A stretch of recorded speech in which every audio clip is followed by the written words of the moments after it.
మేము వచ్చిన తర్వాతనే దశాబ్దాలుగా పెండింగ్లో ఉన్న నెల్లూరు బ్యారేజు, సంగం బ్యారేజ్ పనులు పూర్తి చేసి ప్రారంభించాం. మేము వచ్చిన తర్వాతనే. అసలు అంతెందుకు, ఇక్కడ నుంచి కూతవేటు దూరంలో ఉంది పులిచింతల ప్రాజెక్టు. మేము వచ్చేదాకా ఆ ప్రాజెక్టులో ఫుల్ కెపాసిటీ ఏ రోజు స్టోర్ చేయలేదు. మేము వచ్చిన తర్వాత 200 కోట్ల రూపాయలు మేము ఖర్చు చేసి R&Rకి మేము ఖర్చు చేసి 45 TMCలు ఫుల్ కెపాసిటీ స్టోర్ చేసింది మా ప్రభుత్వంలోనే. ఇవన్నీ మా హయాంలో జరిగాయి. అసలు నిజంగా ఒక చిత్తశుద్ధి అనేది ఉండాలి. రైతులకు మంచి జరగాలంటే ఏం చేయాలి, ఎలా చేయాలి అని ఒక చిత్తశుద్ధి అనేది ఉండాలి. ఒక చిత్తశుద్ధి ప్రకారము అడుగులు వేస్తే, మనిషిలో సిన్సియారిటీ, కమిట్మెంటు ఉంటే ఏదైనా కానీ దేవుడు ఆశీర్వదిస్తాడు, పనులు జరుగుతాయి.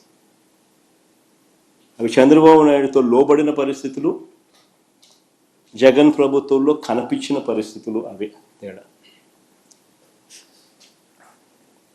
రెండో సబ్జెక్ట్ లేకపోతాం, భోగాపురం ఎయిర్పోర్ట్. భోగాపురం ఎయిర్పోర్ట్ కూడా నిజంగా చూస్తే చంద్రబాబు మరో క్రెడిట్ చోరీ చేయడానికి పడరాని పాటలు పడతా ఉన్నాడు. భోగాపురం ఇంటర్నేషనల్ ఎయిర్పోర్ట్ స్టోరీ కూడా చూస్తే అసలు క్రెడిట్ చోరీ అన్నది చేయడం కోసం ఎన్ని పడరాని పాటలు పడతా ఉన్నాడు చంద్రబాబు నాయుడు అన్నదానికి ఇది ఇంకొక ఎగ్జాంపుల్. వాస్తవంగా చంద్రబాబు నాయుడు గారు ఈ భోగాపురం ఎయిర్పోర్ట్, ఇంటర్నేషనల్ ఎయిర్పోర్ట్ పేరుతో పెద్ద ఎత్తున భూదోపిడీకి ప్లాన్ చేసినాడు ఈ పెద్ద మనిషి ఆయన హయాంలో. మీ అందరికీ కూడా గుర్తుండే ఉంటుంది, 2014 నుంచి 19 మధ్యలో ఆయన ముఖ్యమంత్రిగా ఉన్నప్పుడు మొదట ఈ ఎయిర్పోర్టుకు 15,000 ఎకరాలు కావాలన్నాడు. అందరికి గుర్తుండే ఉంటుంది. ఎయిర్పోర్ట్కి ఏంద్రానైనా 15,000 ఎకరాలు ఏంద్రానైనా అని చెప్పి ప్రజలు విస్తుపోయినారు. తర్వాత 5,000 ఎకరాలు అన్నాడు. మన ఎయిర్పోర్ట్కి ఏంద్రానైనా 5,000 ఎకరాలు ఏంద్రానైనా అని చెప్పి నిజంగా ప్రజలు, ఈ మనిషి చిత్తశుద్ధిని ప్రజలు సీరియస్గా శంకించి ఏకంగా ఈ ప్రాజెక్టుకు వ్యతిరేకంగా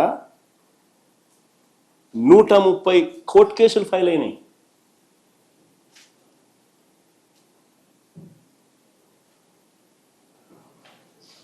ప్రాజెక్ట్ టేక్ ఆఫ్ కాల. తర్వాత మేము అధికారంలోకి వచ్చిన తర్వాత ప్రాజెక్ట్ సైజును 2,200 ఎకరాలు ఎయిర్పోర్టుకు, ఇంకొక 500 ఎకరాలు ఏరో సిటీకి, మొత్తం 2,703 ఎకరాలకు కుదించి what is reasonable, what is the size. నెట్లోకి వెళ్ళి ఆల్ ది ఇంటర్నేషనల్ ఎయిర్పోర్ట్స్ ఏ సైజుల్లో ఉన్నాయని ఒకసారి బటన్ నొక్కినారనుకో 2,700 ఎకరాలు అనేది బ్రహ్మాండమైన సైజు కింద కనిపిస్తుంది, ఒక చంద్రబాబు నాయుడు స్కాములు చేసే కార్యక్రమం తప్ప. మేము ఏరో సిటీకి ఒక 500 ఎకరాలు, 2,200 ఎకరాలు ఎయిర్పోర్టుకు కుదించి అడుగులు వేగంగా ముందుకు వేయగలిగాం. ప్రతి రైతుకు కాన్ఫిడెన్స్ ఇవ్వగలిగినాం. మొత్తం 130 కోర్టులో ఉన్నటి సాల్వ్ చేయగలిగినాం. సాల్వ్ చేసి భూసేకరణ పూర్తి చేసి 3 గ్రామాలలో సుమారు 400 కుటుంబాలను తరలించి దాదాపుగా 960 కోట్ల రూపాయలు ఖర్చు చేసి ల్యాండ్ అక్విజిషన్ పూర్తి చేసినాం. 960 కోట్ల రూపాయలు ఖర్చు చేసినాం. టైం పెట్టినాం, ఎనర్జీ పెట్టినాం, కోర్టు కేసులు సాల్వ్ చేసినాం. 3 గ్రామాలలో 400 కుటుంబాలను తరలించి వాళ్ళకి కాలనీ కట్టినాం.